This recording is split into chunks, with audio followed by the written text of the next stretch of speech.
In this video we're giving an honest review of Zoho Meeting, looking at its real performance, usability, and whether it's worth using.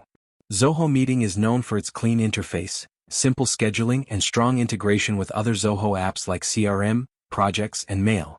It's a solid choice for small and mid-sized teams already using the Zoho ecosystem, offering affordable plans and a generous free tier that supports basic meetings and webinars. Users often highlight its ease of setup, screen sharing, and secure meeting controls.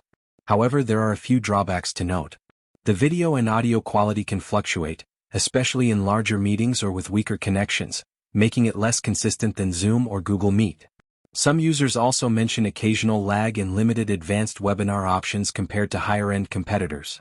Integration with third-party tools outside the Zoho suite can be limited, which might be restrictive if your workflow relies on other platforms. Overall, Zoho Meeting is an affordable, dependable solution for small teams or businesses within the Zoho environment, but it may not fully satisfy those needing top-tier video quality or large-scale webinar tools. Thanks for watching. Don't forget to subscribe for more honest tech reviews and productivity app breakdowns every week.